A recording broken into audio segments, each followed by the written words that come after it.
Colegio de Santa Teresa de Avila sa may for BSI Church. Year did you graduate? 24. So, what was your first job after graduation? Hindi pa ako graduate, nag-apply na ako sa Goldilocks. Since hindi pa ako pwede mag-apply for managerial, nag-stop muna ako sa big shop sa Goldilocks. How many years have you worked in hospitality? Since I graduated, siguro ano na, 2014 nila na yun. 11 years? What different areas of hospitality have you worked in? Mostly restaurant po. What would you see yourself five key secrets for achieving success in hospitality industry?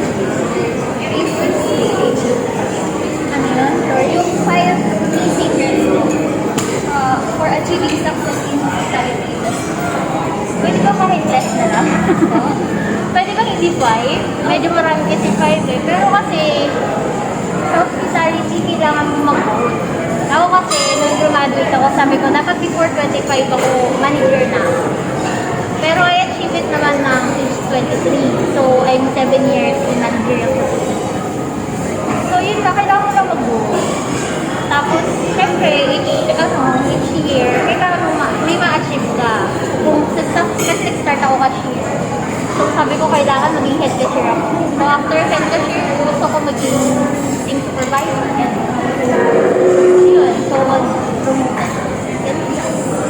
Or ngayon, how has your education contributed to your job? Sarap, kasi mostly na naman ang pinag-aralan ko sa Israel. Na-apply ko ngayon sa service, operation, sa lahat. How do you motivate yourself? Kasi pag manager ka na, ang pinakamahirap i-handle yung team talaga. Yung mga staff mo, kasi iba-ibang attitude yung makapag-encounter mo eh. Eh, magkakaiba kayo ng paniwala. So, siguro, kasi kilalanin mo sila isa-isa. So, dun mo lang makikita kung paano mo sila yun. What skills are more important for new and students? Perseverance siguro, yung saya. Iba na rin kasi yung generation ngayon. Kapag madaling mag-give up yung mga bago, yung mga hindi ko sila kayo. Pero kasi yung generation ngayon, madaling mag-give up. So, in success, kasi marami talaga yung pagdadaanan, lalo na guest complaint. Yun talaga yung ano, meron pa iiyakin kayo. Pero, pagkaiyak nyo naman, okay na yun. Balik na lang ulit. At sa ano, learn from experience. Last question. What advice would you give to current students?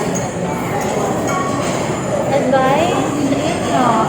Pagkawalang talaga. At saka, dapat gusto nyo yung ginagawa. Kasi pag hindi rin tayo tatayo. Thank you Thank you po.